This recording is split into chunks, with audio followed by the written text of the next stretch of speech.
바울은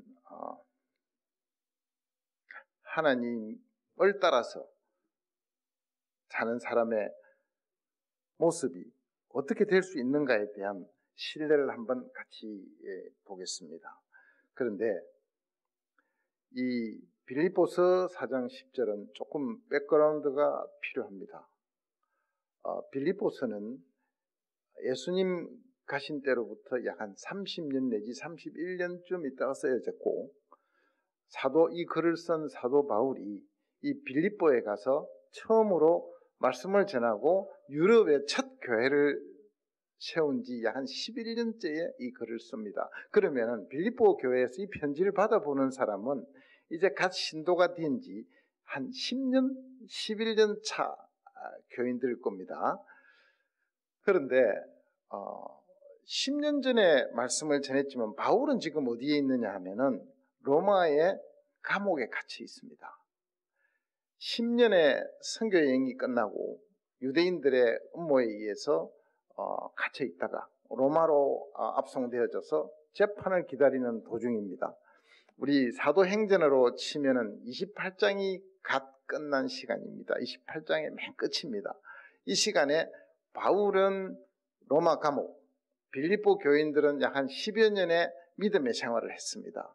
그런데 어느 날 바울의 힘든 점을 알고 그 교인들이 아마 차입금 내지는 음식이나 감옥에 필요한 옷가지들을 들고 이제 에바브로디도라고 하는 분, 아마도 목사님이셨던 것 같습니다. 이분이 감옥에 갇혀 있는 사도 바울을 찾아왔습니다.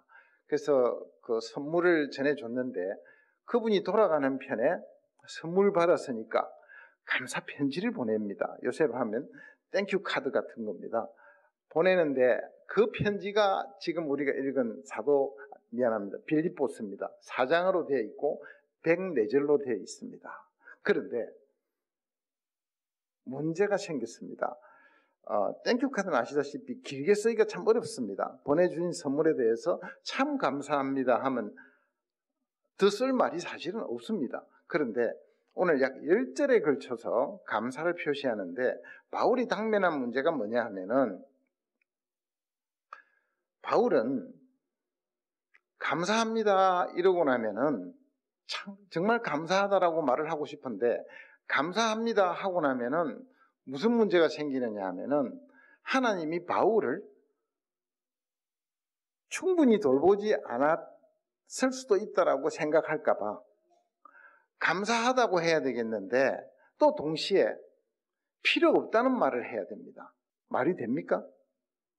바울의 마음이 힘듭니다. 고맙다는 표현은 하고 싶은데 고맙다고만 하면은 하나님이 이름이 그렇게 여김을 받지 않을까 봐 바울은 마음에 걸린 겁니다. 그리고 빌립보 교인들이 바울이 고마워해버리면 그냥 하나님께서 바울에게 모자라는구나. 하나님이 손을 안 보셔서 바울이 감옥에 갇히고 저렇게 헐벗고 힘들구나 라고 오해할까 봐 바울은 지금 노심초사하고 있는 겁니다. 자, 이 말은요. 성숙한 크리스찬의 두 가지 모습입니다. 하나는 무슨 일을 만나든지 하나님이 우선입니다. 내 행동이 다른 사람에게 하나님의 모습을 흐릴까 봐 바울은 24시간 걱정하는 사람입니다. 그리고 같은 크리스찬이 하나님을 오해할까 봐 그렇게 안 되도록 같은 말을 자꾸 되풀이합니다. 고맙습니다. 같이 와줘서 고맙습니다. 그런데 난 부족한 게 없습니다. 이렇게 이야기를 하는 셈입니다. 그래서 크리스찬의 모습은 하나님께 드려지는 삶은 하나님이 최우선이다. 두 번째는 다른 분들에 대해서 민감하게 반응하는 사람입니다. 그래서 바울은 오늘 남을 배려하는 이 바울의 마음이 이제부터 설명하기 시작합니다. 무슨 말이냐 하면은 내가 궁핍함으로 말하는 것이 아니다. 그러면 한번 생각해 보세요. 바울은 앞뒤가 안 맞습니다. 지금도 감옥은 참 어렵습니다. 그렇잖아요. 덥고 춥고 음식도 모자라고 병도 걸리고 옷도 모자랍니다. 여기 있으면서 나는 궁핍하지 않다. 듣는 사람이 무슨 말인지 모릅니다. 이제 설명을 합니다. 11절 중간에 어떠한 행편에든지라고 할 때는 사실은 왜냐하면이라고 하는 말이 들어 있습니다. 지금부터 이유를 설명합니다. 어떠한 행편에든지 나는 자족하기를 배웠다. 행편이 어떠했든 있든지 없든지 나는 자족한다는 말은 한국말로 하면 그냥 스스로 만족한다 이런 뜻인데 본래는 그런 뜻하고 조금은 다릅니다. 어떤 뜻이냐 하면요. 내 안에 모든 것을 안에 갖고 있기 때문에 보태져도 도움이 안 되고 바깥에서 아무것도 없어도 도움이 안 되고 저도 도움이 안 되는 내 스스로 아무 문제가 없는 상태입니다. 그러니까 감옥에 뭐가 있든 없든 내하고 관계가 없다는 뜻이에요. 좀 어려운 말입니다. 그런데 이 자족하기를 배웠다는 바울의 말이 무슨 말이냐면 굉장히 직선적으로 이 빌립보 교인한테 고마운데 아닙니다. 여러분들 마음만 받겠습니다. 나는 어떤 사람이냐 하면 하고 예수님과 자기 관계를 설명하기 시작합니다. 뭐라고 얘기를 하느냐 하면은 신뢰가 있습니다. 고린도후서 12장에 가면요. 그 바울은 어떤 일을 겪느냐 하면은 천국을 구경합니다. 바울은요. 천국을 구경하는데 이스라엘 사람들은 하늘을 세 개 층으로 나눠서 생각을 했기 때문에 천국을 삼층천이라고 합니다. 대기권하고 우주권하고 그 위에 하나님이 계신다고 생각해서 삼층천에 끌려 올라갔는데 그가 낙원으로 이끌려가서 말로 표현할 수 없는 말을 들었으니 사람이 가히 이르지 못할 말이로다. 그런데 그렇게 굉장한 걸 보고도 말을 할 수 없는 상태에서 뭐라고 하나님이 이야기하시냐면은 이 상태에서 바울이 여러 계시를 받은 것이 지극히 크므로 너무 자만하지 않게 하시려고 내 육체의 가시 곧 사탄의 사자를 주셨으니 바울이 아마도 큰 질병인데 대부분 사람은 안질 같다고 합니다. 다른 편지에 보면 큰 글씨로 사인을 했더라고 되어 있습니다. 편지에. 그래서 바울이 아마도 안질 같은데 사도로서의 복음을 전할 때 상당히 좀 곤란하고 가시적으로 좀 추하게 보일 수도 있는 그런 질병입니다. 그래서 하나님께 기도를 합니다. 3번 기도를 했습니다. 그러니까 3번 죽게 간구하니까 하나님께서 뭐라고 그러시느냐 하면은 사도 바울 정도면은 이런 마음도 가졌을 수 있습니다. 제가 하나님 앞에 이렇게 다 바쳐서 해드리는데 로마서 쓴 지가 한 4년 지났습니다. 다 해드리는데 하나님 이 질병 하나 정도는 없애주시겠죠. 하나님께서 뭐라고 그러시냐면 내 은혜가 내게 족하도다. 이는 내 능력이 약한 데서 온전하여짐이라 하신지라.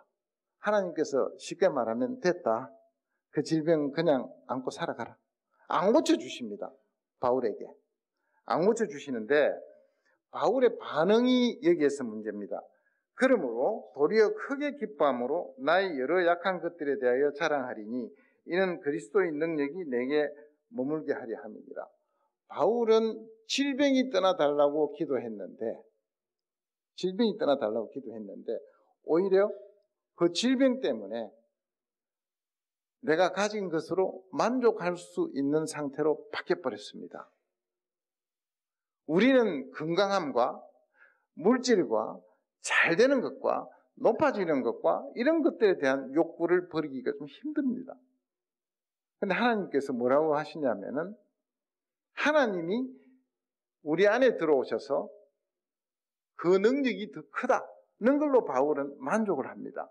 그러니까 자족한다는 말은 세상 것이 아니라 예수님 한 분만으로 우리 마음이 꽉 차버리는 현상입니다. 경험하셨습니까? 예. 그런데 궁금한 것은 이렇게 어떠한 행편에든지 나는 자족하기를 배웠노니 내가 비천에 처할 줄도 알고 풍부에 처할 줄도 알아 모든 일 곧 배부름과 배고픔과 풍부와 궁핍에도 처할 줄 아는 일체의 비결을 배웠노라. 비결이라고 합니다. 그런데 바울만 배운 건가? 이게 무슨 말인가 하는 겁니다. 왜? 어떻게 해서 이런 상태에 이를 수가 있습니까? 우리는 이 상태는 아닙니다. 우리 물질을 완전히 무시한 채 내 안에 있는 예수님만으로 만족한다는 것은 참 어렵습니다. 그래서 어떻게 배웠는지를 보니까 이분은 그 표현을 씁니다. 배웠다라는 말을 씁니다. 누구한테요? 예수님한테가 아닙니다.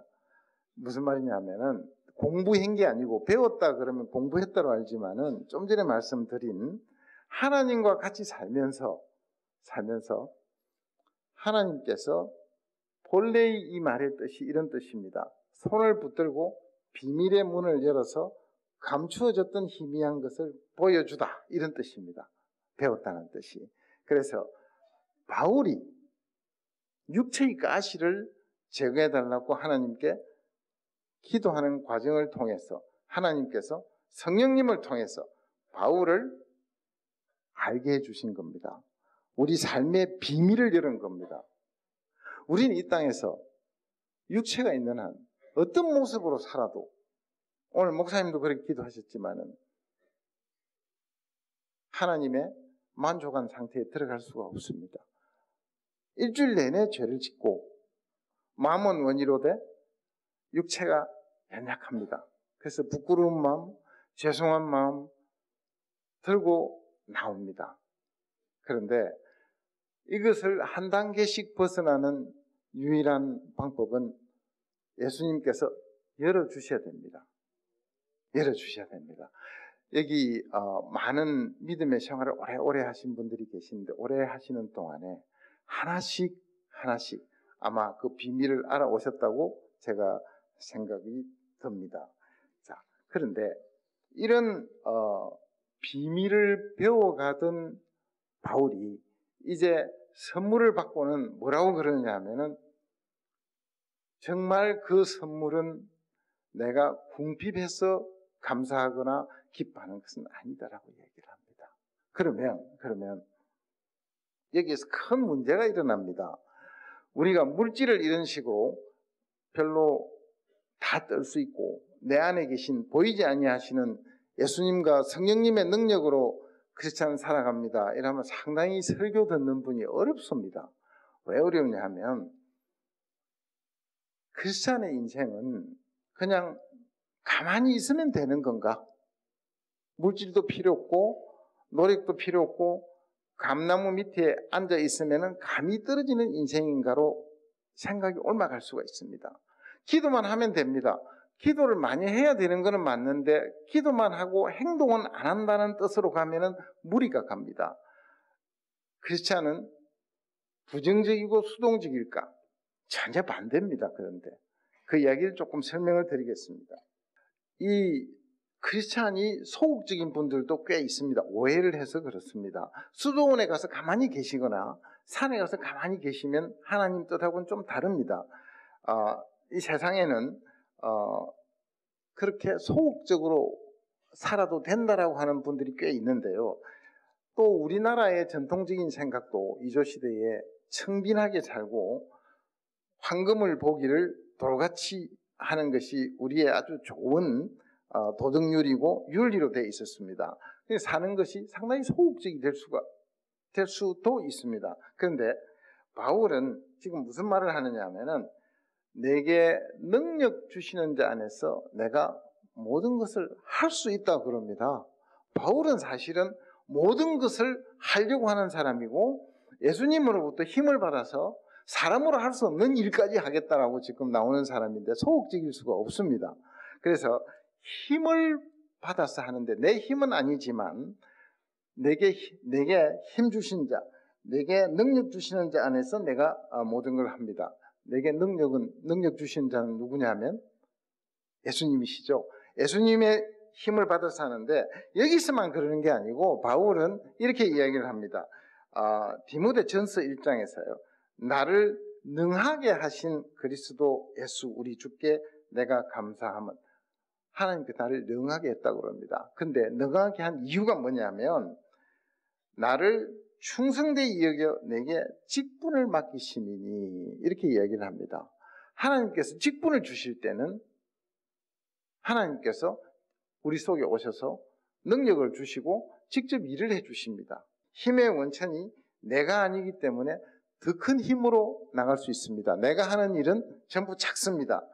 예수님께서 자기를 부인하고 십자가를 지라고 하셨지만 부인하는 것이 아무것도 하지 말라는 뜻이 아니고 믿기 전에 옛사람을 부인해라는 뜻입니다. 그래서 고린도후서에서는 그런즉 누구든지 그리스도 안에 있으면 새로운 피조물이다. 이전 것은 지나갔으니 보라 새 것이 되었도다 합니다. 이전에 나는 힘이 요만하다면은 하나님이 들어오시면 힘이 이만큼 커집니다. 교회 일은 세상의 마음으로서는 해낼 수가 절대로 없습니다. 어째서 여러분들이 이 주일 아침에 여기 나와 앉아 있을 수 있겠습니까?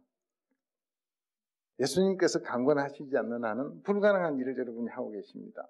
그런데 하나님께서 예수 믿는 사람에게는 능력을 주시는데 능력을 주시는 이유가 있습니다. 능력을 주시는 것은 모든 것을 할 수 있게 하시기 위해서입니다. 그런데 이 모든 것은 죄를 포함하지 않습니다.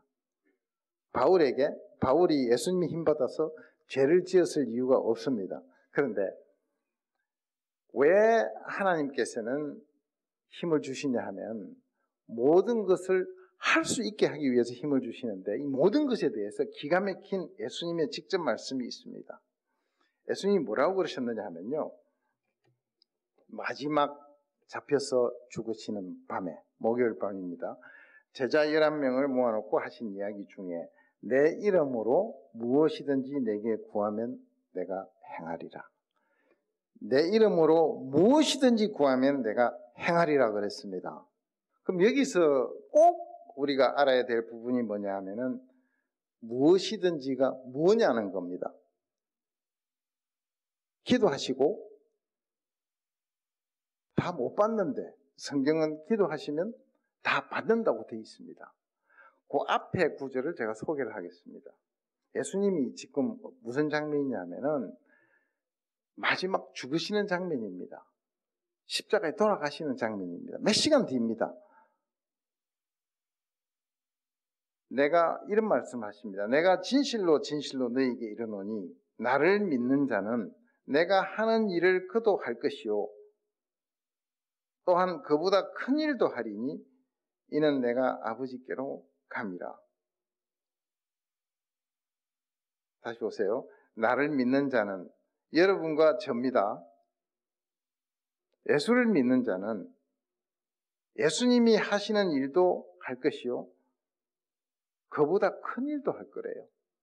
우리가 예수님보다 큰 일 뭐 하고 있는 거 있으세요? 이게 무슨 얘기냐면 예수님은 왜 십자가에 돌아가시고 난 다음에 부활하셔서 이 땅에 안 계시냐 하면 성령을 보내시기 위해서 올라가셨습니다. 예수님은 우리 때문에 죽으시기 위해서 육신을 가지고 오실 수밖에 없었고 육신을 가지고서는 천국을 확장하는 일에 성령님만큼 효율적이지 않습니다. 성령님은 육신 없어서 우리 가운데 다 들어오셔서 믿게 하시는데 예수님은 육신을 가지고 있었기 때문에 예수님은 올라가시고 임무교대를 하신 거예요. 그런데 예수님이 이 땅에서 하신 일이 뭡니까? 우리 영혼 구원이었습니다. 그때서부터 부활하셔서부터 하실 일이 뭡니까? 영혼 구원입니다. 지금도 하늘에서 하시는 일이 뭡니까? 우리 영혼 구원입니다. 그런데 제자들에게 맡긴 일이 뭐냐면 영혼 구원입니다. 예수님께서 하신 그 일을 맡기셨어요.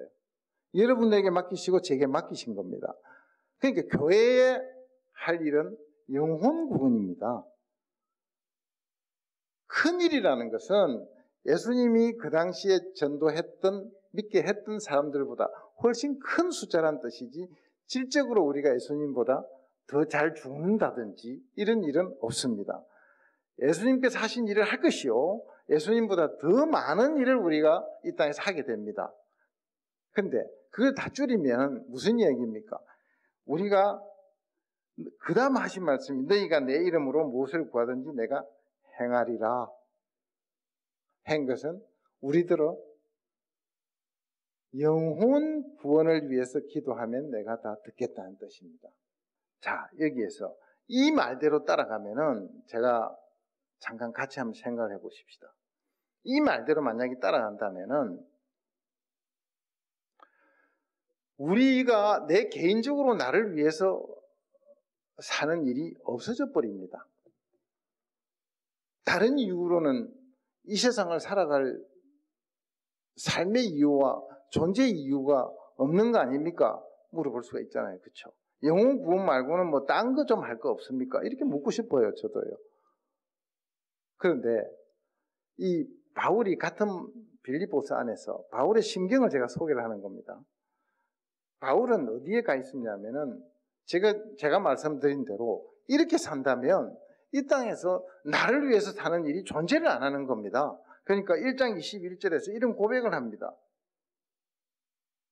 이는 내게 사는 것이 그리스도니 죽는 것도 유익함이라. 죽겠다는 겁니다. 바울이. 신박하죠. 그 생각대로 가면 그리 됩니다. 그런데 그 다음 구절입니다. 나를 위해서 사는 게 없다면 차라리 저 주님한테 가겠습니다. 천국이 훨씬 좋은데 이 땅이 너무 힘들거든요. 바울은 돌에 맞아서 그 기절도 하고 끌려나가기도 하고 물에 빠져서 익사할 뻔도 하고 어마어마한 박해를 받은 사람입니다. 하나님, 이렇게 사는 것보다 차라리 주님하고 있는 게 더 좋잖아요. 그러니까 바울이 뭐라고 그러냐면은 만일 육신으로 사는 이것이 내 일의 열매일진데 육신에 이렇게 힘들고 힘들지만은 전도를 하고 영혼 구원을 하는 것이 내 육신의 열매이라면 무엇을 택해야 하는지 나는 알지 못하겠노라. 죽는 것도 유익인 유익인데 지금 죽어버리면은 내 인생이 하나님 앞에 살아드려야 될 열매가 없다는 겁니다. 그러면서 이렇게 끝을 맺습니다. 내가 그 둘 사이에 끼었으니, 그러니까 그냥 죽는 거하고 이 땅에서 전도하는 거하고 사이에 끼었으니 차라리 세상을 떠나서 그리스도와 함께 있는 것이 훨씬 더 좋은 일이라. 그렇게 하고 싶지만은 내가 육신으로 있는 것이 너희를 위하여 더 유익하리라. 바울은 뭐라고 결론을 맺느냐 하면은 나를 위해서는 지금 볼 일이 없는데 너희를 위해서, 바울이 사랑하는 빌립보 교인들을 위해서 할 말이 있다는 겁니다. 가르쳐야 됩니다. 알게 해야 됩니다. 하나님으로부터 받은 비밀한 내용들을 이 교인들과 나눠서 생명을 더 구해내야 되는 일을 내가 택할 수밖에 없겠다라고 이렇게 설명을 합니다. 우리가 여기까지는 못 따라간다 하더라도 뭐가 우리의 방향이고 가치로 성경이 제시하고 있는가에 대해서는 이해를 하셔야 됩니다. 오늘 아침 여기에서 바울처럼 될 수는 없습니다. 그러나 성경이 바울에게만 요구하고 있는 내용은 아닙니다. 이러한 바울의 믿음의 심경이, 인생의 목표가, 존재의 이유가 오늘 이 편지를 쓰게 한 겁니다. 예수님한테 가는 길이 세상과 공존하지 않는다는 데 대해서 생각을 우리는 하셔야 됩니다. 세상 것도 들고 즐기고 하나님 앞에 충성도 되고 오는 바울에 의하면 불가능하다고 되어 있습니다. 왜 그러냐면 좀 전까지 가졌던 모든 지위와 가문과 명성과 학문과 이런 것들이 뭐라고요? 예수 믿는데 도움이 되는 게 아니라 반대로 나를 끌어내린다는 이야기입니다. 그래서 오늘 제가 이 이야기를 마무리하는 것은 좀 어려운 이야기를 제가 드렸습니다. 그러나 목표를 우리가 분명히 정하지 않으면 길을 잃습니다. 이미 제가 뵈니까, 제가 세 번째 설교합니다. 이 교회에서 뵈니까 훌륭하게 오랫동안 잘 믿으시고 열심히 믿으시고 성경 공부 많이 하셔서 아주 훌륭한 신자님들이라고 생각을 하는데 이미 많이 겪으셨을 겁니다. 우리 이 갈등을 원천적인 데서 방향을 정하기를 제가 소원하면서 몇 가지 이야기를 드렸습니다. 그래서 오늘 이야기는 제가 요약을 하면 이런 뜻입니다. 우리는 남의 감정에, 내 아닌 예수님이 사랑하시는 내 옆에 사람의, 내 가정의 사람들에게 민감하게 반응하고 계십니까? 하는 이야기를 꼭 도전하고 싶습니다. 그리고 어떠한 상황에서든지 예수님의 이름이 더럽혀지지 않기를 마음 쓰십니까? 그리고 이 세상의 물질과 높아지는 것과 세상의 충격이 우리를 예수님에게서 빼앗아 가지 못하도록 마음을 쓰십니까? 하나님과 지내면서 예수님과 아무에게도 뺏기지 않은 비밀을 만들고 계십니까? 그리고 우리 인생이 소극적이고 풀이 죽은 인생이 아니라 예수님 빼먹고 능력 있고 활력 있고 적극적으로 살아가기로 생각하고 계십니까? 끝으로 우리는 예수님 한 분만을 위해서 내 인생을 걸기로 작정하십니까? 기도하시겠습니다. 생명의 말씀으로 나를 세우사 주의 길 예비케 하소서. 성령의 능력으로 기름 부으사 진리를 선포하게 하소서.